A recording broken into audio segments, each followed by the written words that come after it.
been broken.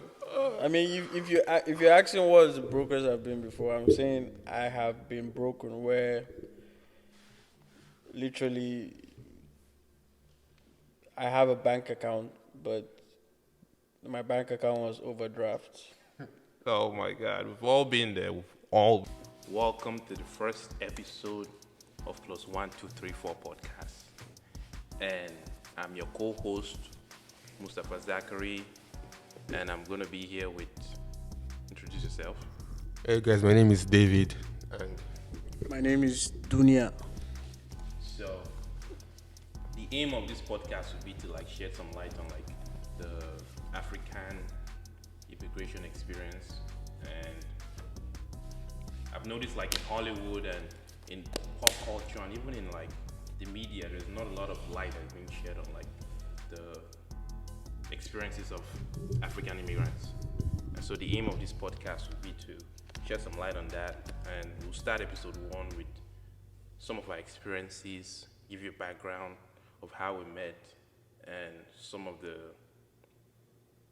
things and topics we'll be discussing in the future. So, not without further ado, let me just jump right into it, not to waste too much time. So, I'll start with Dunia. Dunia, Yes. tell us your story. How did you end up in America? Very interesting story, I would say. That will be my best story when I'm dead. I'm not talking about death today, but how I ended up in America, the land of the free. I came to America 2016. I came with an F1 visa, so I came to study for my master's. And I was planning to not just study but actually gain experience through the industry, through the academia field. So that was my main purpose of actually taking a flight from Nigeria to America. You say taking a Taking a flight. flight. Now, both of you come before. like Well, Where are you gonna come by? some of us came through boats, right? And some of us came through flight. So either way, I think I needed to specify because when you come to America and you experience America, you actually don't see the flight like a flight. You might see that flight like a boat, So it depends. Okay, philosopher. Let's go. David, do you want to go on, or should we switch to David? Yeah, let's switch interchangeably. I Okay. feel David, tell us your story. How did you end up in America? okay, so I came to America. Actually, the first time I came to America was in 2015 for my sister's wedding. Then I went back. Then I came back again, January 2016, 25th of January 2016, on my F1 visa. That was the first time I came on a student visa, and that was in 2016. Yes, I was at Middlesex Community College, just right there in Lowell. Um, I was living with my sister and her husband at that time. They just got married. Actually, right on Central Street, right there. So, um, I was in Middlesex for I think 3 years, and I went transferred to UMass Lowell to get my master's in mechanical engineering. Then, now I'm working. So, it's about how many years now? 7 years.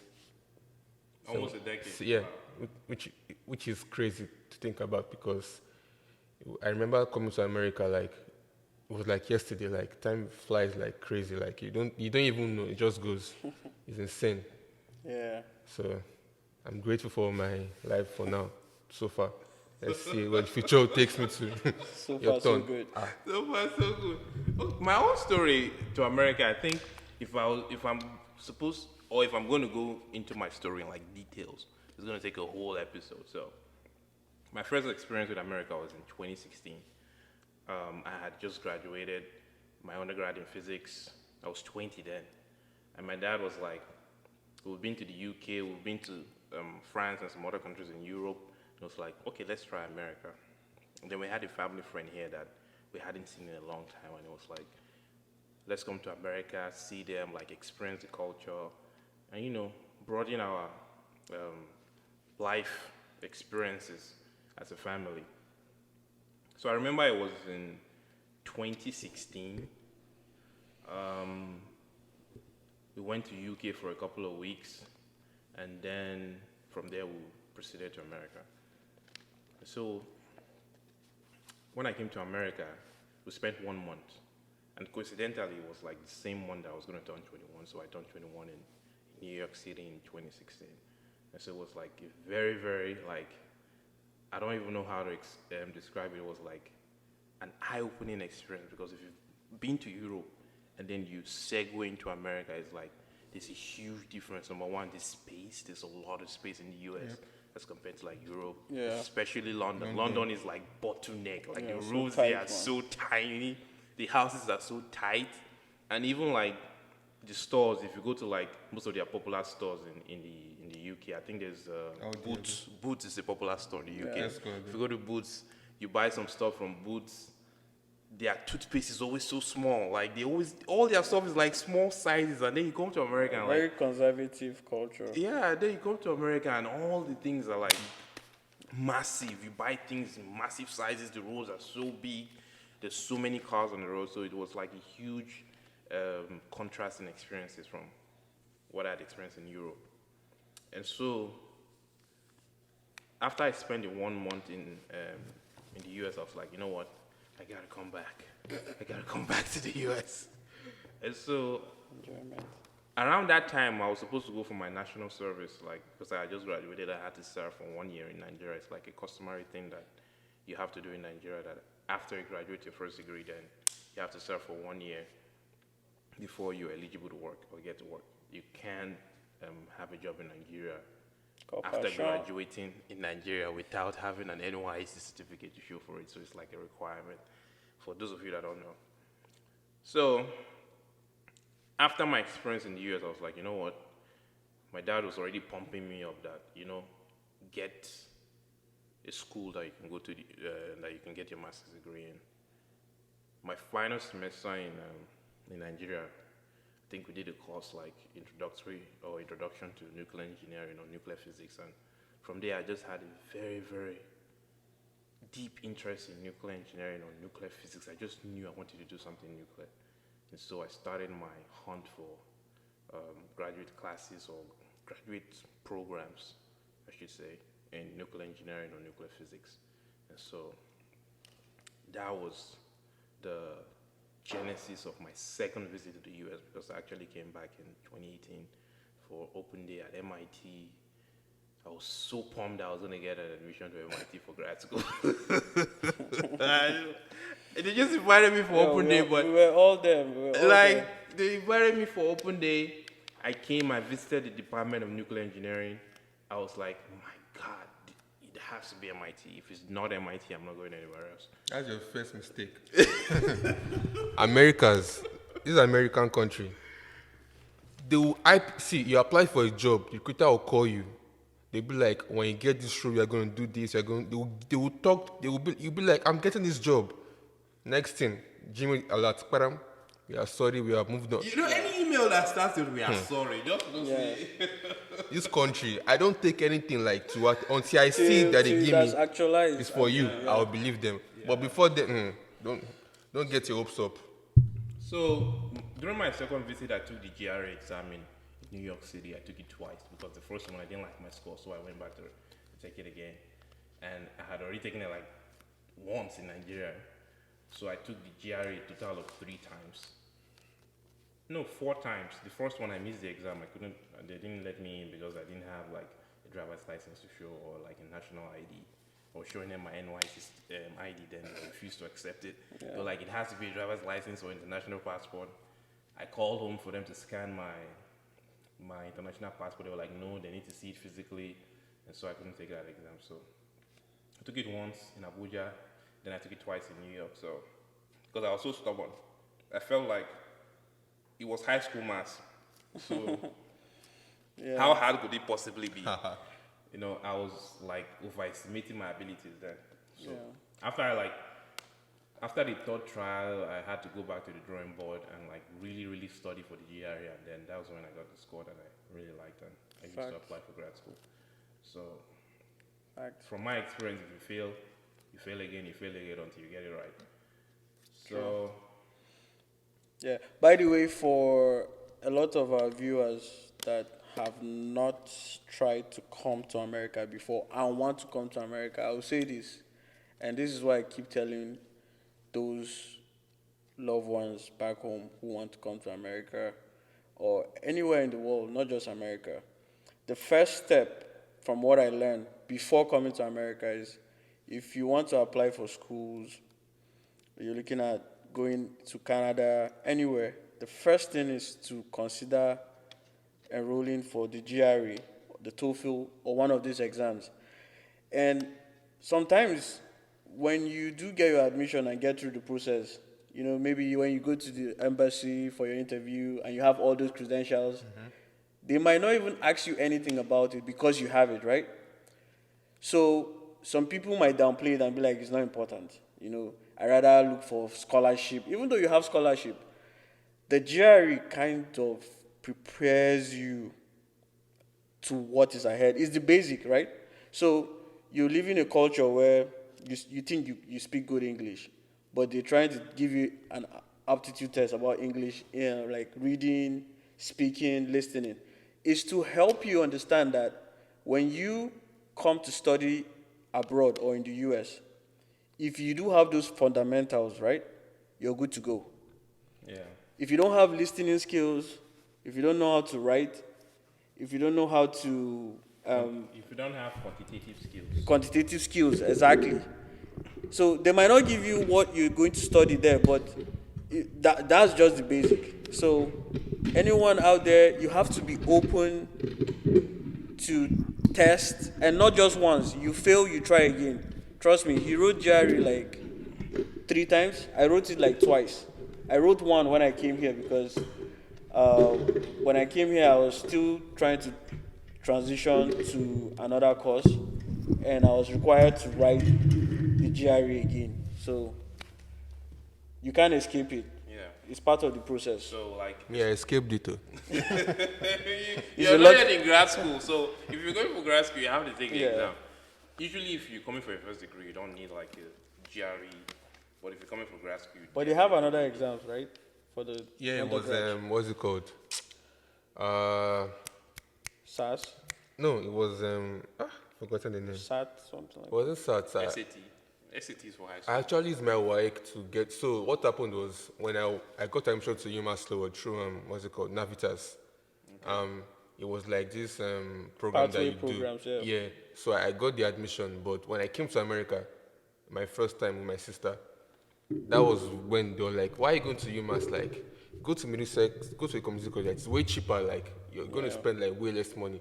Then I did the exam, like it was like math and English. I passed.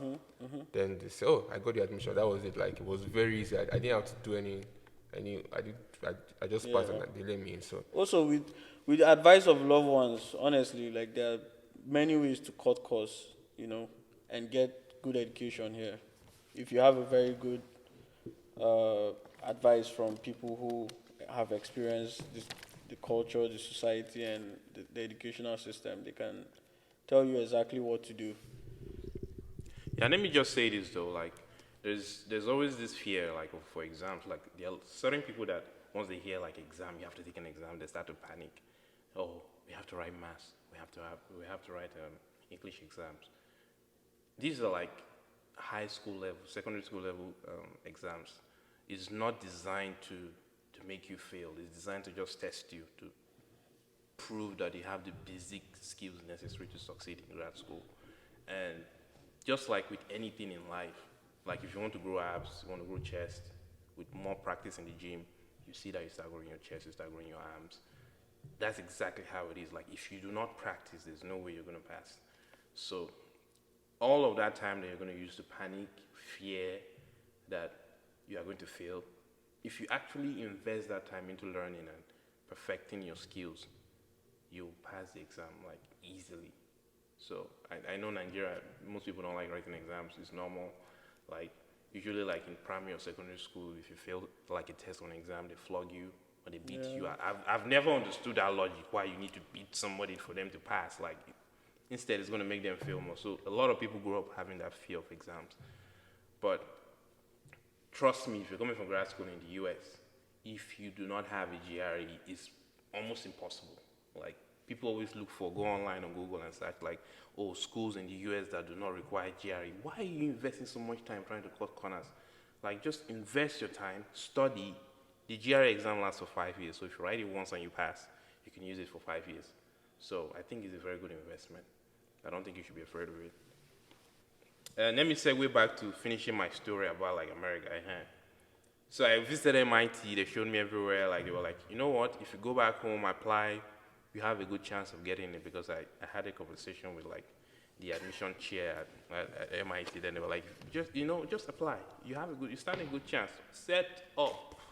That was a setup. Troopers. So, so I applied, and foolishly, I didn't try to like spread my eggs in different baskets. So like I was just hoping on just MIT. So that was the only school I applied to. And then I went home. I was bragging with my friends. I'm like, "Are you going to MIT?" No, you're not. I'm going to MIT. So if you are not going to MIT, don't chat with me. So my friend then, coincidentally, is my brother-in-law now, Abdul Karim. So February, I was in Kaduna City in Nigeria, and then I just got this email like admission decision from MIT. I just saw the email. I was like, it's already stamped, written in stone. I'm going to MIT. I just opened the email. Yeah, sorry. Abdul Karim was just, my energy just went from high to low, like drastic cold. Yeah. Just entered my body. Like I just opened it. I just thought, we are sorry to inform you. Oh my God! Like cool breeze just entered into my body. Like Abdul Karim was like, Alpha, you get the admission. He shocked you. I was like, oh my, they denied me. Oh. That motherfucker, he was dying laughing. He was rolling on the floor like, oh, I had to go back to the drawing board after that. Like, damn. It was like a reality check for me. So that was when I started scrabbling. If you don't have like a decent plan, or you don't have a plan B or plan C, if the plan A fails, you start to scrabble. You start to figure out how you can salvage what you can salvage. And so I had to go back to the drawing board, and then I started getting like more schools. I applied to University of California, Berkeley. I applied to like University of Washington. Yeah. Applied to like University of Massachusetts Law. Coincidentally, UMass Law was inviting me to come for open day around the same time MIT did. And so after I went to MIT, I was like, UMass Law, I'm not going to that school. Yeah.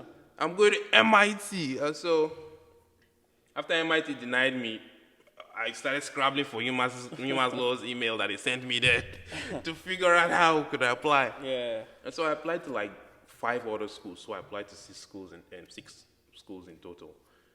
I applied to Texas A&M too, man.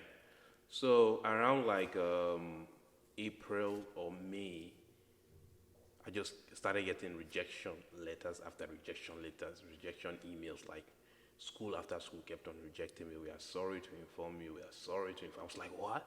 Is there something wrong with me? Why am I not getting that admission? Texas A&M actually sent me an email that the admission, something about the admission being full for that year, that I should try next year, that they'll put me on a priority list or something like that. I was like, I want to go to grad school this year. I'm not waiting till next year. So there's no way I'm waiting. And so around that time, I had applied for a job at NMPC. I had written the intake exam.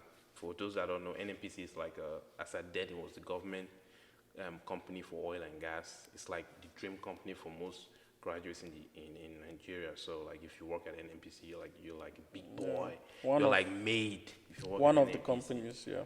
So I took the intake exam, and then around that same time that all these letters were coming in from these schools of rejection letters, they started speculating that they have started calling people for interview for NMPC, and they didn't call me. My name didn't come up for the interview. And I had this uncle that had made so many assurances to me that I was going to get it. My God, I didn't get the interview too. Like, it was just blow after blow after blow. Man, that day I was like, I sat down, I just looked to the sky. I was like in my room. Before I knew it, tears started coming out of my eyes. Like, I started crying. Like, I had snot pouring out of my nose because I was like, where am I going? There's no job, no grad school. I'm going to stay at home for 1 more year. Hell no. I started crying. My dad hadn't seen me in that state before, so he was shocked. He didn't even have the words to console me then because I was like, is it only me? Why is everybody rejecting me? And I was crying. It was a very terrible experience. And then he called my mom and was like, I don't know what's wrong with Musti. He's just crying. I've not seen him like that. Please talk to him. And then my mom called me, every now and then she always has the right words to say to me to like keep me going. And so she was able to talk to me and I was able to chin up and brace myself for the next impact. So at the end of July, I got an email. I was expecting to be reject to inform you. Like the usual now, I had already gotten used to rejection. So I just opened the email. I was like, it started with congratulations. That's different for a change. First email that I'm receiving that is starting with congratulations. So it was from UMass Law. So I got into grad school, nuclear engineering program at UMass Law. Man, I was jumping that night. I was so happy. My final holy grail is here to save me and take me out of Nigeria. So that was like, in a nutshell, how my American dream started. So the admission came so late, and then I had to apply for the visa. The interview was so close to the date that was supposed to resume orientation. So it was like around the 12th of August, and I was supposed to be in the US by 25th of August. So like I had like roughly like around 2 weeks to get ready. So after the interview, the guy, when I was on the line that day, like it was student visa, right? Everybody in front of me kept getting denied. I was like, my God. So Embassy finally, Chronicles. I have the admission. Now, I'm not going to get the visa. So if you solve one problem, another one just magically springs up. It's like three-head hydra. So eventually, it got to my turn. He asked me if I had any travel experience and the usual questions they would ask you. It's like, yeah, I was in the US from July till sometime around December. I was like, why did I stay that long? I was taking GRE exams and I had open days with MIT and some other universities. I was like, impressive. He was asking me, what other schools did you apply for? I listed all the schools. And then it was like, it went through my dad's financials and it was like, we are going to verify these financials. And so he gave me the white slip. The white slip is, if they give you the white slip, it means your visa has been granted. And he gave me the blue slip. If they give you the blue slip or the pink slip, it was blue or pink, I can't remember. I think it was green. Mine, it was blue or pink. I can't remember specifically which some color. color though. Yeah, if they give you the other one, it means you've been rejected. So he gave me the two colors. So I was like, I didn't know what to make of it. So it was like, depending on what result they get back from my dad's financials, because they wanted to verify it from the bank, that is going to determine their final decision. So they gave me like acceptance and rejection letter at the same time. So he took my passport in though, which was a positive. So they had to do the investigation. Man, my God. So 2 weeks was just heart racing. Because I was like, if this visa doesn't come, it means I'm not going to make it to the orientation. If you don't make it to the orientation, you have to forfeit the admission till like the next semester, which is like winter semester of like, I think 2020. And coincidentally, that is the time that COVID happened. Yeah. So if I had not gotten it then, I probably would have not come for grad school. So it was this close. It was like very close. So eventually the visa came out like few days before the orientation. So now it was race for like, to get like flight. I had to get a one-way flight from Nigeria to Kenya. That's another story. One-way flight from Nigeria to Kenya and then from Kenya to the US. The plane that we entered from Nigeria then, I remember it was so bad. when we landed in Kenya, it was raining. They just opened the door out like, like a bus in Lagos. They just opened the door of the plane. Like everybody get down. And then everybody got off the plane in rain. We were drenched because we were running from where the plane landed into the airport. I was like, what is it with African countries? Like, I don't get it. Now, fast forward to the flight from Kenya to the US. It was a perfect experience. I was like, you know what? I think the airlines will treat you based on what they think of your country. I experienced that too. Traveling. Yeah, the airlines will treat you based on what they think of your country. So if it's a plane coming out of the country that they don't rate highly, it's always a terrible flight. But if it's coming to the US, if they know they can't try nonsense in the US, they will find them or something. They will leave. Like, it will be known that they had a terrible service. So the flight from Kenya to the US was fantastic. So, the usual shebang. I landed. It wasn't my first rodeo. I went through immigration and everything. And so I landed in New York. And I had to be in Boston in Lowell the next day. So that same day, after I landed in the morning, I headed to the bus station. And from the bus station, I landed in Lowell, and I spent the night in a family friend's place. Because my mom had met him like on a flight from Boston to Nigeria, so they exchanged contact, and then I was able to spend the night there. And so that's the story of how I landed in the US. Jumping to the next question. So what was the process like when you left the plane, Dunia? Your first time in the US, what was the experience like when you left the plane? Okay, so I call this story from the microwave to the freezer. That's very good. That's good. That's a good one. Because if you're coming to America, I think during the winter or spring, and you're coming from a region where it's hot. For example, I was coming from Abuja, which was the temperature was like around the 90s, 100. That's for January. Yeah. And then I landed in Boston, and it was nighttime. It snowed, and it was down to like 10 degrees, 20 degrees. So I think for my experience, let me go back a bit from 4 weeks before I came into the US, because I probably did not tell this story to anyone. Like you said, applying to, the Ivy League schools, trying to get into the big schools, that was the main thing.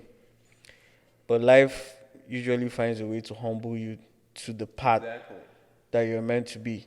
Exactly.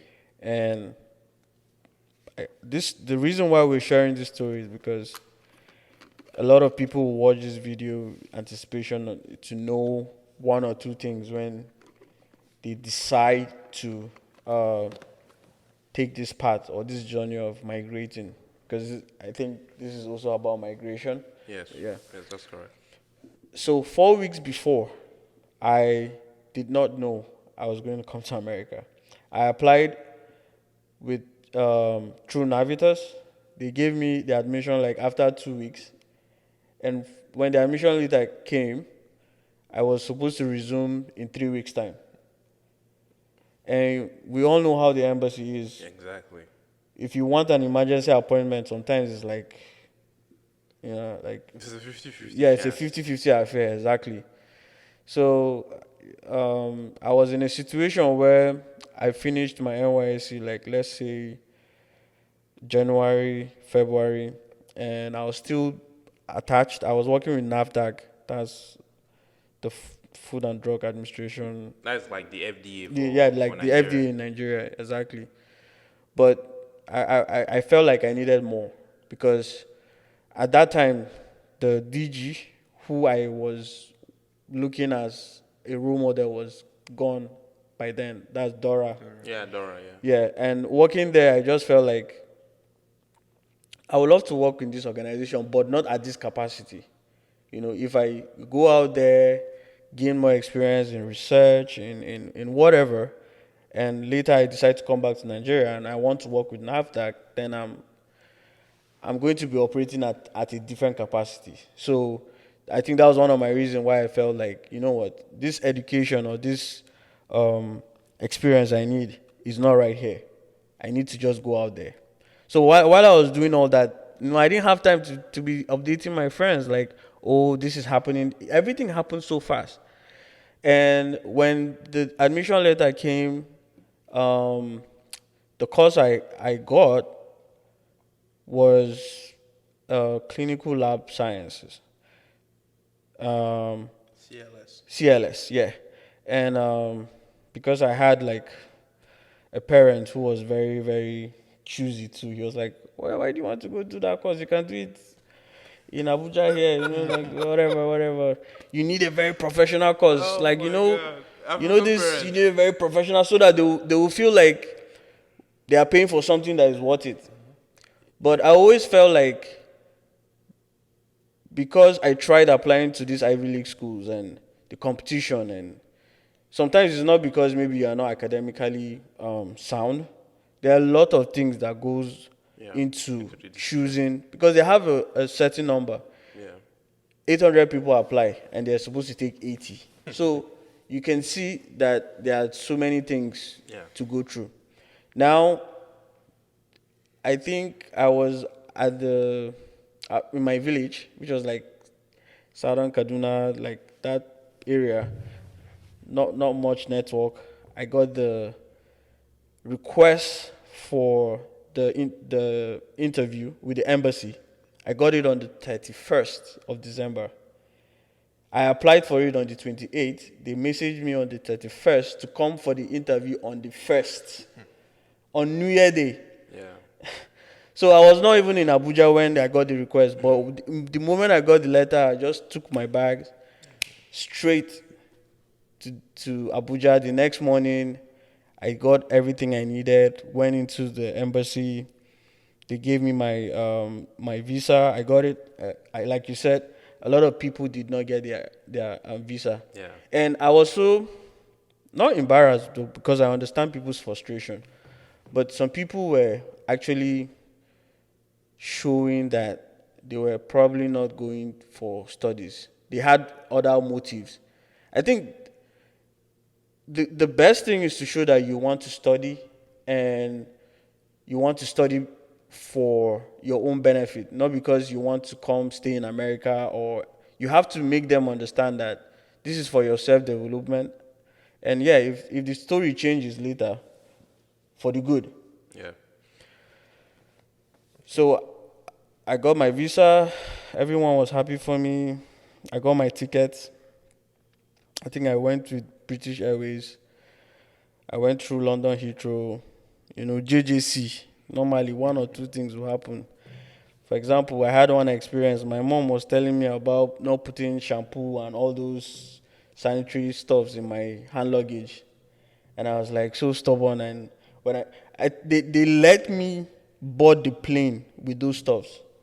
And then when I got to Heathrow Airport, trying to board the next plane, the airport agent was checking my bag and she was like, "Did you fly with this stuff?" So I'm like, "Yeah." And she took everything. So that was like my first experience. And guess what? I was not properly dressed for the location I was going to. I was going to Boston. I was wearing a t-shirt and a light sweater. And when I left Abuja, it was hot. I was like feeling hot. Even the plane was hot. But the moment I landed in Boston, in the airport too was not that cold. I had a car arranged with the school. That's Human Slower arranged a pickup limo for me. Yeah. Because you could pay for it. Yeah, that's something you can arrange. Yeah, you could arrange Most that. schools have that. So just in case you're watching this and you planning to come to the US, I think you can make that arrangement with your school. Yeah. Find out from your international office, ISSO office. They should be able to arrange that for you so you don't suffer too much. But go on. Yeah. So when I came out from the airport, I usually say this. My first inhale and exhale was like I was smoking. Literally, I was like, and it was like foggy. I was like, I had to turn around, like, who's smoking behind me? Because that was my first experience. January abroad, like, so it was freezing. Yeah. it got to me emotionally because I was like, I know I'm not wearing the right dress. The taxi guy was so nice to me. He picked me up. He took me to a hotel Radisson that was close to the school because the school was not fully resumed yet. It was, I think, a week before. That was orientation week. So the whole school was not back yet. The campus was not open yet to all students. But we were international students were taken to a certain hotel, slept there overnight. The next day, the boss came in, picked us up, and we started the registration process, meeting some other international students, and that was how the whole thing started. For me, I stayed on campus for my first semester. So basically, from my flight to my room, which was like within 2 days, I settled and I stayed in that room for like a week plus before I met anyone else. But while I was staying in that room, I saw other people's room. I knew people were going to resume and meet me up. But it was a good time to acclimatize, kind of. And I think that was how the flight went for me. Yeah, I mean, everybody has like everybody has identical stories, but it's just unique enough to be different. Yeah. Like there's a couple of tweaks in everybody's story, which is pretty interesting. David, so up to you. You're next in line. That was the question. What was the process like when you left the plane? When I left the plane, Like when you landed in the US, what was like the process like checking out uh, and everything? But if you want to go back a couple of like weeks before you landed in the US, in case of something you wanted to say that you couldn't say when I asked, you can chip that in. so I remember when I got my visa um, at the embassy, I pranked my cousin then that I didn't get it. Then he was like, I called up, why didn't you get it? And I showed him my visa. I said, oh, you got it, you got it. Like it was a joke, but like he was very scared. But I still make fun of it today to him, and he's like, you shouldn't have done that. But I got my visa, and funny enough, like my own was so easy. Like he asked me, have you been to America? I said yes. Like it was just like like it was so easy. Like and just give me the visa, like, and it was like 5 minutes. It wasn't that long, but so I think I came to America through, I believe it was Emirates. So I landed in Dubai. Actually, what am I saying? No, I think it was through France actually.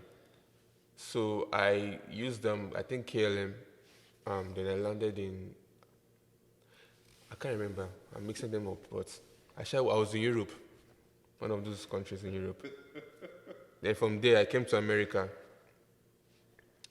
It was actually a very long flight, but we landed.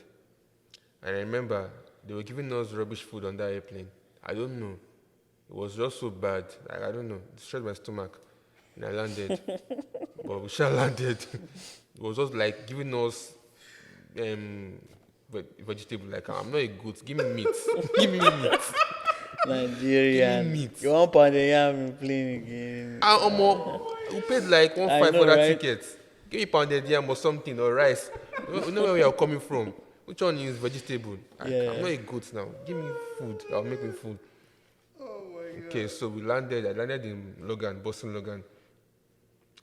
Funny enough, like compared to Nigeria, like it was so smooth. Nobody was asking for money. Like everything was just 1, 2. I was like, this is not normal. No, it can't be possible. Where is it? Where's the bribe? Like, Where's the tax collectors? Yeah. where's the anything for us? Where's the man? Like, Crazy. it was so smooth. I got to the carousel, like I saw my bag there. Nobody stole my bag. I said, my bag is still here. I said, okay. Took my bag. My star was already outside waiting for me. Started driving to Lowell. We were in traffic. Nobody honey. Beep, beep, beep, No one beep, knew. I beep. said, wait, what's going on? Where's nobody's on in? Not even that one. Next thing, the car in our front and there was a lot of space. I said, move forward now. Go forward. Like So we're very used to like you cannot- driving in Yeah, Lagos, very you have to hectic drive life. very close to the car. If in you are front not of close you, to like the car in front of bumper. you, Your They are bumper has to wasting be time. very close. Somebody will chip in. So Yeah. And the one cartoon, I was like, move forward now. There's space. You cannot do that though. If not, if they jam you or you jam them, you're at fault. I say, Guy cool. what does that even mean? It took me a few years for me to understand what that meant. Yeah. The insurance rate to go up, you're going to die. So that's why everybody minds their business. You give me space, I give you space, no jam ourselves. So that was my first, I think my first time, second time landing in America. Because the first time I didn't really notice oh, the space was small. I was just at the back playing game on my phone. So after that, we got to the house. Then, I was expecting oh, it would be like Nigeria, where everybody has their own house. Everybody you're on your own or more apartments. I said, what's be this? with big fence.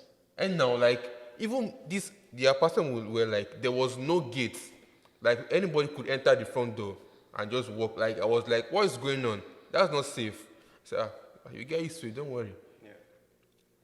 Then, what happened? Yeah, the houses were made of paco, and wood. Why? Why are you using wood to build house? It doesn't make sense. You are walking behind crick. It was, Yeah. this is not safe. One small rule, everything will scatter. I agree. Yeah, that's part of the cultural shock. Rent too, they were our rent was crazy expensive. I'm like, why are you paying that much amount of money for rent? Every month doesn't make sense to me. Was that because you were converting it to naira? Naira, then I was like, what to? Yeah, that happens too. For Naira was a $200 couple then. months, and even though you buy water for $1, in your head you'll be like, 700 naira. did I just spend 500 naira or 700 naira for water? So yeah, it's part of it. But I got used to it with time, so now we are working class. We are suffering the same fate. Okay, let me go to the next question. This one will be very brief, in a minute. So tell us about your first impression of the US after you got out of the airport. Dunia, what was your first impression of the United States? As soon as you landed from the plane, looked around, and oh, I'm in the US now. What was it your first impression? I'm a black man in a white man's world. That is just the simple summary. And That's I kind of knew I was moving from an uncivilized, I'm sorry, not Don't be sorry, please. You are saying the truth. Don't be sorry. an uncivilized nation to a civilized nation. But the facts back it up. How old is America? What issues America are facing compared to Nigeria? And then the orientation of the people. So that was just it. I knew that the orientation was different for everything. Family, government, police. Yeah, they might be the same, but this is a more civilized nation. So you don't just go being impulsive in this system. You have to know how to channel your anger, how to express yourself. So it's a whole different society out here. David, what was your first impression after you landed from the plane? Your first impression? I think it was when I landed. Let me think about that question. When you got out of the airport, sorry, not when you Yeah. landed, when you got out of the airport. I think I was just, I don't know, I think it was, when you get out of the airport, right, you see that the cars are parked everybody parked sensibly. They didn't block the road. Yeah. You get what I'm saying? And it was very orderly, but at the same time, I don't know, compared to when you've been in Nigeria for a long time, you'll be like, this seems so that they should I want some chaos, scatter this place more. Everybody parked on the side of the road. There was no blocking, no nothing. There was no double parking. And the what's it called? Pedestrian. People were waiting. I said, why are you waiting?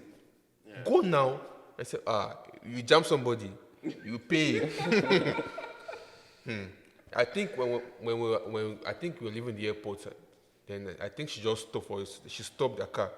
Like, why you stopping? He said, stop sign. What is the stop sign? What is that? What's Yeah. the stop sign? Yeah. Doesn't make sense to me. We only know the red Because I light know, back home. We don't know we no know, stop like, sign. Yeah. funny enough, like, Nigeria has stop signs, but nobody follows it. Yeah. I mean, stop sign is for decoration in Nigeria. It's like, True. Nobody stops. You know, Even railway signs, Yeah. they don't even know it's I a stop think sign. I think all those signs in Nigeria they're like suggestions. even not traffic laws. lights. Yeah, it's like a suggestion. Stop, maybe. Go, maybe. I beg, stop. For me, my first impression as soon as I got out of the airport was like, America smelled different. Like, the smell of the country was just Facts. different. Facts. Even the sun is different in this country. The sun is different. And that was when it clocked in my head. It's like, oh, this is where Tokumbo smell comes from. Like, if you buy Tokumbo, you buy secondhand stuff in Nigeria, like, there's a smell it has. Some, they actually put that smell on it, but there are some that just smell like different. So it was like, I could connect it in my head that, oh, okay, this is where that smell comes from. Like, it just smelled different. I don't know if anyone else has noticed Yeah. it, but like, the smell is different. That's my first impression. the sun is different too. I'm saying it again. The sun is different. Yeah, the sun. Nigerian like, sun will beat your Yeah, back. but you know Yeah. we're on a different latitude. Yeah. So Yeah, that counts as well. that's crazy. So, next question, Dunia. What was your first cultural shock in the US? Maybe after your registration, everything, you're starting to interact with the country and the people in the country. So, what was your first shock like? This is really different from where I'm from.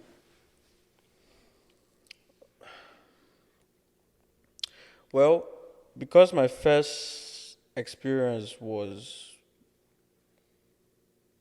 alone, was in a hotel. Actually, that was my first time in a hotel in America. The first night when I got there, I was hungry. So I decided to go to this restaurant to that's a hotel restaurant to order for something to eat. And I think the Hollywood movies don't do justice because when you tend to imagine or fantasize about America, you tend to fantasize around what you've seen before. So I always know or I have heard about nachos. I see it on TV. I never had the opportunity to have a nacho in Nigeria. So When you want to see 'em. exactly. So Yeah, that was nacho my in first order. I ordered a nacho, and then I wasn't a big fan of cheese, like so much cheese. I mean, I love cheese, and because in my head, by I think it was like 11 p.m. So, what would be the perfect snack? Something like shawarma, you know? Yeah, Nigerian. A hot Nigerian wrap. style. Exactly. Yeah, Nigerian style shawarma, yeah. Exactly. So I checked the menu and I was like, let me do these nachos. These nachos, it sounds like something that have chicken on. And a wrap around it, something warm, cozy. Oh my god. And they brought this huge plate of cheese and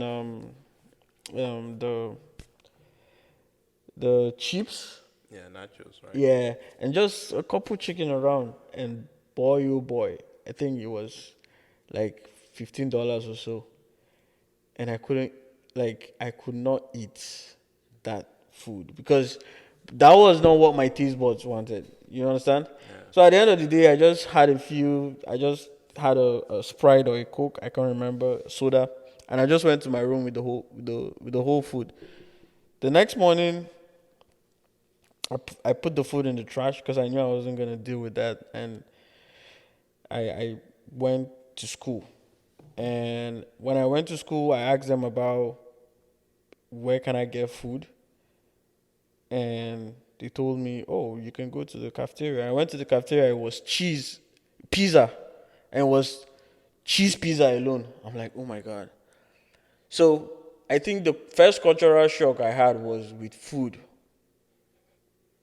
And then I would say the second one was the language barrier. I mean, for me, I feel I'm kind of fluent, but for some reason, when you meet up with, I mean, white people, sometimes they don't have that patience to like try to listen to you, especially when you have an accent to understand. So when you're talking to people and you say something and they're like, or I don't understand. Sometimes you tend to kind of limit your interaction just a bit, Yeah. or Yeah. try to express yourself a bit differently. So it puts you in check. So communication and food, those were the two biggest shock I had. So in terms of my journey in So America. David, what was the first cultural shock? Um, I have a few, but The first, just tell us the first. I think the first one was when I was in class, like my first class ever, Middlesex. I was just surprised, like on how the teachers like they cared about us, like they were like involved in our. They wanted us to pass. They didn't want us to like fail, and like they didn't punish us. Like it felt so weird. Like coming from Nigeria, I just finished secondary school at that time. I left secondary school. Then they'll be flogging you for no reason. I'm like, wait, what is going on? Like, doesn't make sense. The teacher will come around, like she'll come to your table, explain stuff to you, like if you don't understand, please let me know. Thank you for coming. Like all those things, like why are you thanking me for coming? Like all those kind of things, like wait, it didn't make sense. And also like your teachers, you call your teachers by your name, like you call them Jeff, John, like Mr. John. You said no, call me John. Ah, okay, John. And if you call like once they tell you call me John, just call them John. Don't go and say they don't like it. Call them their first name as they want, or professor, anyone. So that was my first cultural shock. Like the care, like they want you to they want you to do well. Like they really care about you, the teachers here. Yeah. And it was for me like it was a very good eye opener for me, and it gives you the confidence to like want to learn more. Yeah. Like, oh, they care about me. Okay, I want to come to class. I want to learn more. You get, but like Nigeria, then miss one no work. Just don't come to class. They will flog your life. They will flog you. So yeah. I think for me, my first cultural shock was the enthusiasm. Like, if you, I remember like after the first day I was in the first day I got to campus for orientation. Like I was supposed to go to like a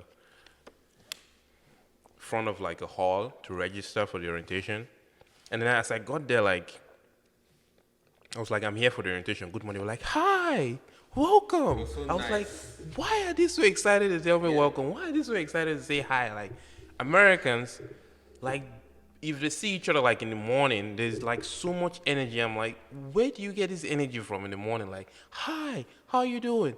And they just jump right into a conversation. I'm like, bruh, in Nigeria, sometimes if you see people, you just say good morning, and they just walk right past you. Some even say good morning, they don't even respond. Like, so to me, it's like people really excited to see each other in the morning was like the first cultural shock I had. I was like, wow, these people are so happy. Although some of them do pretend though, but it's just part of the culture here to like if you see somebody like that you're familiar with, to like really say hi to them like with a lot of energy. So that is something that really shocked me. So, next question. Dunia, you first. What is the brokest you've ever been? Like, No, you go first. where you had no money. Let him What's go the first. brokest You you've go ever first, been? you go first. I mean, I'm gonna go like, is the same like the same Yeah. orientation we'll be using. So let's start with Dunia. I've been broken. Bro, what does that even mean? What do you mean you've been broken? I've been broken. I mean, if you're asking what the brokers I've been before, I'm saying I have been broken. Where literally I have a bank account, but my bank account was overdraft. Oh my God, we've all been there. We've all been there. At that time, I don't even have no credit. approve yet. Um, just a few dollars, not even a Benjamin. Literally, Benjamin is $100. What exactly. do you mean not even a Benjamin? Like Not even even, not even a Benjamin. I was, I was at that level. So, but I don't think it lasted for too long because honestly, if you're at that level, you have to just start thinking of what can I do to first of all cover that overdraft. What can I do to make sure I have $100 cash because I don't want to find myself in that situation. So yeah, I was broke to a certain level that I did give myself a benchmark that if I do say I'm broke today, then that means I have some money in my savings that I'm not going to touch. It's just my minimum balance. For example, Bank of America has, I think, the checking account. yeah. It depends on when you open. Because when I opened my account, they had a rule that you can't have less than $100. I don't know about that rule. Yeah, I started like with student savings, so yeah. So that's a student account, but yeah. I think they have a rule where if you have less than $100 or so, they will start sending you an email like your account is low. Your account is low. Your account is low. Because I think from the initial contract, you are not supposed to have less than that money. Even though they don't really take that much money for charges or anything. But let's say, should in case, let's say you have 0.00, right, in your account, which basically doesn't really make any sense. And for example, if you do receive an international transfer, they do charge you, Yeah. the receiver. So where would they get that $15 from? Because they won't charge you $15 from the money they send. They usually charge you from your own money. So yeah, I've been broke, I've been down, and that helped me to give myself a benchmark that I will never go beyond, you know, and it keeps you safe just in case you don't have anything. But yeah, So, just to cut in real quick is we're going through this process and answering all these questions. So, like, if you're experiencing something like this, you know that it's not just you. Like, it's it's a collective experience, like an immigrant experience, especially if you're coming from Nigeria or like Africa in general. Like, these are like shared stories. You know, like there's a speech Obama gave that like our destination is shared, but our paths are singular. So it's is it's that not just you. yeah. And secondly, like full disclaimer, like we are not immigration experts, we're not immigration lawyers, we're just talking about our personal experiences. So like whatever experience we share with on this podcast, please do not take it as a rule. It's just personal opinion and personal experience. So just to put that out there. So David, to you, what's the brokest you've ever been? I mean, to be honest, like there are some times where I had no money in my accounts, but I was lucky because my sister was here, so I lived in her house. Like I ate her food. Like I was very lucky. Family. Yeah, like if you have family here that if you have a family member that's in America that's like already working and already in the system, like it helps a lot.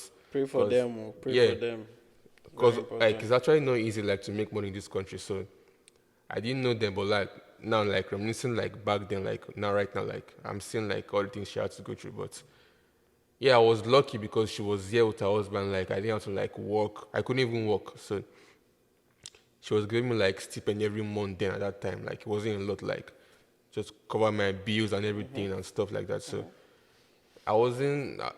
I wasn't like I haven't been in a bad situation because I was lucky I had someone here, so that's pretty much it. So. But I still had to, at the point, I had to like look for money somehow at the point. But that's another story. Well, I think me, I have the most interesting story here very funny. That's why of the brokest I've ever been. Like, I remember this was COVID. Like, my first semester in UMass Law, I used to work on campus in the UMass Law, like ICC center. It was more like in the kitchen though. And then we're like servers. We always used to wear like black and black to serve like people during events.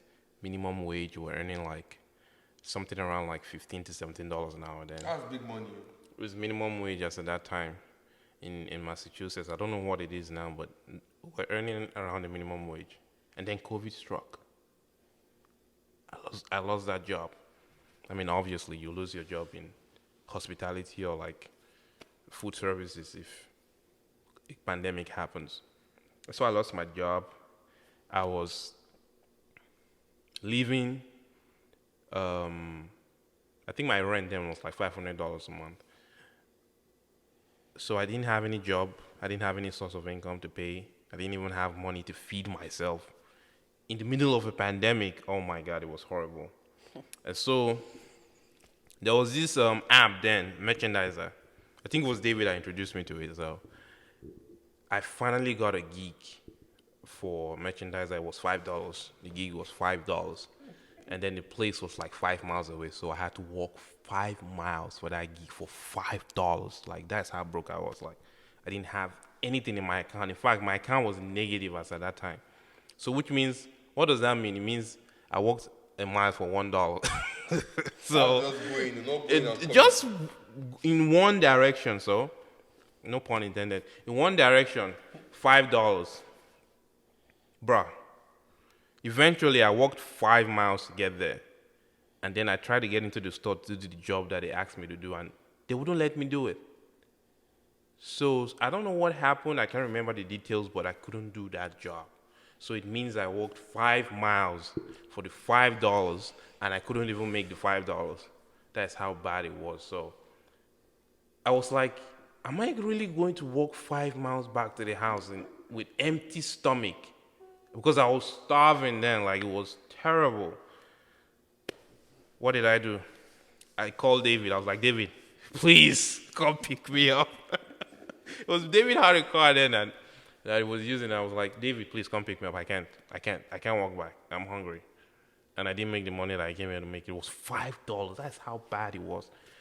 So David came. It was just laughing. Like the way he's laughing now, was laughing his ass off. And then he gave me a ride home. So that's like the brokest I've ever been. And man, I've been broke so many other times, but it has never been as bad as that. That was like real ground zero. That was like me at the bottom, man. It was terrible.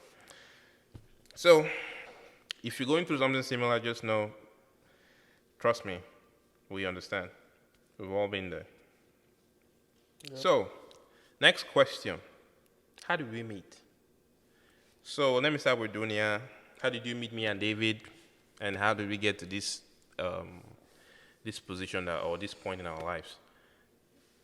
Well, I think we met 2019, right? Yeah.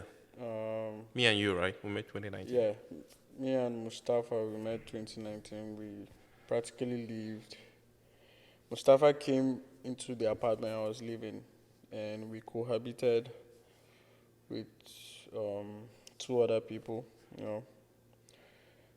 So that was how we met, and from there we developed a sort of a friendship where, as Nigerians, we could relate and talk about, issues. And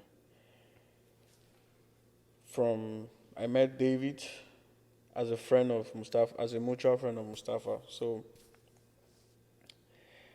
I think a couple times David usually comes to your place. To the apartment. Yeah, we just relax. And I think one good thing with the accommodation we stayed in, we met a lot of other Nigerians, Africans. Yeah, lots of Nigerians. Not just Nigerians, other Africans. Yeah, Africans too. So it was a moment of meeting new people, making friendships, building friendships with them. So that was a community.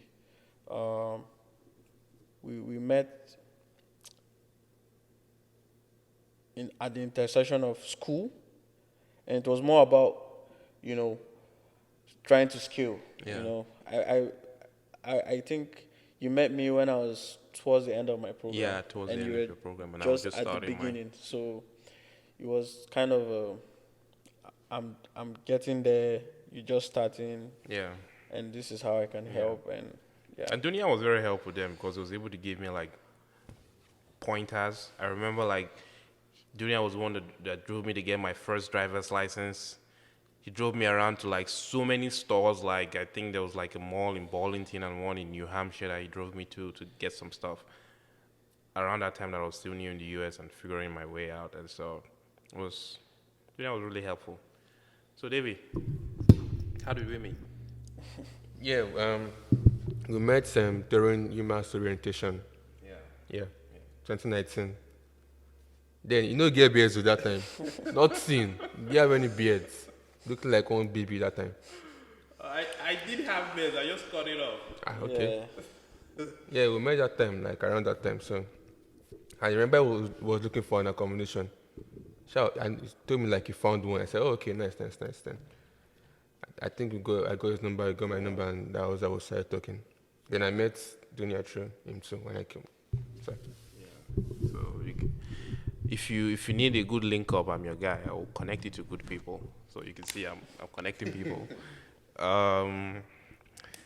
What's the next question? The next question is so I gave a brief introduction about like what we are hoping to achieve with the podcast. Like the final question is like personally, like what do we look to achieve? We'll talk about it like from an individual perspective and a collective perspective. Like what do you look to achieve with this podcast? And for the viewers watching, you can know what to expect from us in the coming weeks and months. Junior. Okay. When the idea of this podcast started from was 2020 during the pandemic. We, always had friends come around, and when we were in this old apartment, and we had a common grievance by being Nigerians, and always talking about the struggle, how to navigate into the system. Because at the end of the day, we were all students that were in transition into, becoming full-time workers, full-time students, or having different goals. So we had an idea to share our experience, because we definitely knew that when you go online looking for, experiences on how to move to US, you usually do get guidelines. Somebody telling you, just one person. I think I did my search, and usually people don't but people don't usually share like a common three people sitting on the car talking about it. It's usually one person actually telling you their story. So we felt like, everybody could just say his story, how it is, and we will know how to filter it and just put it out there, because you never know who it's going to help. And I do believe, because I know a lot of Nigerians, with not just Nigerians, a lot of Africans are looking into moving to the US for some reason. So for me, this podcast will have a run, and I'm only going to say the first few things I feel I'm going to talk about and we should talk about, because this is all about our experiences. This is all about what we can tell the world out there. So mine will be about immigrants moving to North America and what they face, the number of challenges and difficulties involved moving. So I will look at 7 things. I would say 1 is the language barrier. Secondly, the lack of social support. And thirdly, cultural differences. And we have racism and discrimination. That's number 4. And number 5, we have the housing insecurity. It goes at length. Trust me, this situation, like you do see us sitting down here, right? We have this is, by the way, Mustafa's and David's apartment. But when I discuss with them and I discuss with myself and tell them my situation, and I now discover that we have always had a housing insecurity. Because if you move from Nigeria thinking you just come and settle somewhere, and it's always a journey. So it's very important to understand that. Then we have economic challenges, which is pretty much normal everywhere you go. So it's also important to understand the kind of economic challenges you face when you're in North America. It's different from when you're in Nigeria. It's different, or anywhere else in the world. And then the most important, based on my experience, is navigating complex and maybe simple legal systems. Because I do understand one thing. We have Nigerians who are living in the US illegally. We have Nigerians that live in the US legally, but they might not know that they are living illegally. And we have Nigerians who are about to be in trouble. Yeah, let's just stick with Yeah. Africans, not just Nigerians. It's Africans. Yeah, Africans, yeah. So immigrants, let's even call it immigrants, because you might not be African, but you might stumble to on our channel. I mean, God bless you. So those are the 7 things I personally do want to address in the next couple episodes, and I feel we will learn a lot. And this podcast is not just meant for the viewer; it's meant for us and the viewer, wherever, whoever you are. And trust me, we will go from strength to strength together. Everyone watching us and everyone sitting down here. Thank you, Dunia. David, you got something to add? Yeah, I mean, it's gonna be like most of what Dunia already said, and just to show you like what it's gonna be like a first-hand experience, not just something you read online. Like our experiences, what we've gone through, not just something you can just go, oh, you can just read online. Like this is first-hand experience. Like we'll tell you, like your first paycheck in America, you will cry. Just know that one. You will cry. That's everybody. You will cry. It's not lying, though. It's not lying. You shed tears, real tears.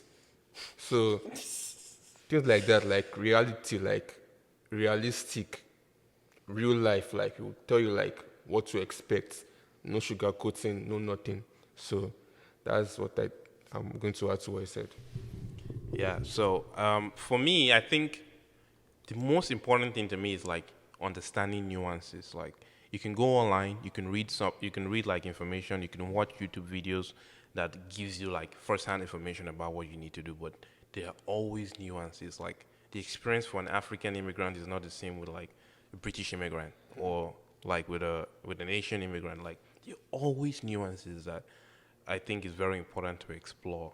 And also something else that I wanted to explore is like I want like exposure. Like African stories are not being they are not given like exposure. Like, and even if they are given exposure, it's always in negative light. Like there's always story of African prince trying to dupe people, and there's always like a negative light that puts us in a very bad spot. The stigma that we would like to address and like try to like shed more light on, that there are actually Africans in the US that are actually contributing positively to society, and painting a good picture of Africa in general. And then the last thing that I would like to explore is like taxes. Man, taxes are so important in the US. You have like your personal income tax, you have your car tax, you have your house tax, you have your sales tax. Like there's a lot of taxes in the US. Like coming from Nigeria, like we're not used to paying taxes. Different tax We're not used to paying taxes in Nigeria. So like that's like part of like a cultural shock. Yeah, it's a cultural and then difference. an awakening. Not just any awakening, a rude awakening. Like taxes are like deadly in the US. So those are like things that I want to that we'll look to explore on this podcast. And as we continue to talk about more and more topics. We'll talk about like companies that we're building as Africans in the US, especially in the tech space. We'll dabble every now and then into tech and what we look to achieve like in the tech sphere. So that's like my own personal contribution that I would like to see addressed on the podcast. So any other comments, remarks that anybody else would like to add? On that Nigerian prince note, that Nigerian prince is actually a white man that was caught in an American state. So just there are many Nigerians in America that are doing very good for themselves. They are making money, like I mean serious money, legally. So that idea of Americans calling us Nigerian princes, like is racist and it's crazy. Because Nigeria is not in the top 10 countries of what's it called, biggest scammers. Like we are not in the top 10. Yet we are the face of scamming. So things like that, like you experience it in what's it called, gaslighting. No, not even that. What's it called? There's a word for it. Profiling, stigma.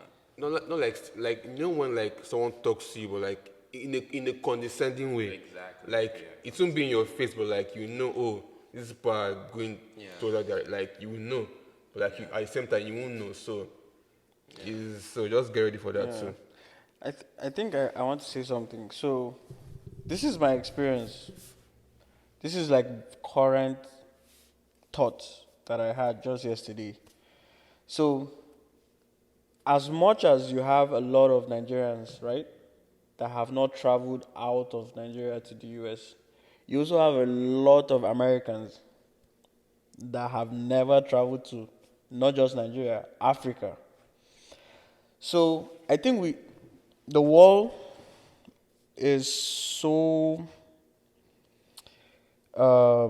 different now that when someone hears something about somewhere he has never been to, or he meets one person about that from that place, he kind of like that person will be the face or the experience about that place, right?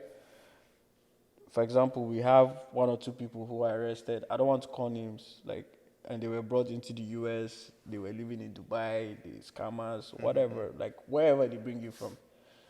First of all, we have to consider Nigeria is the biggest Negro country in the world, right?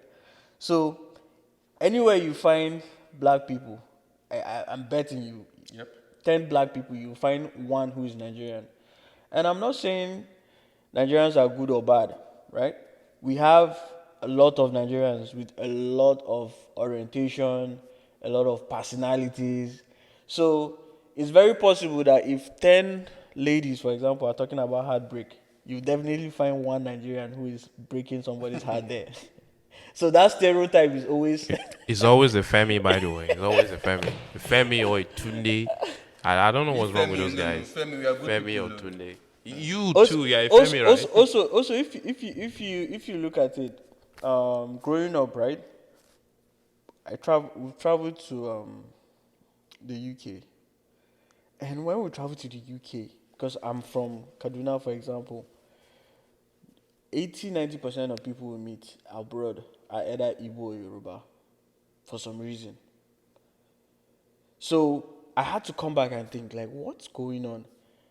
Most of the people from the north don't usually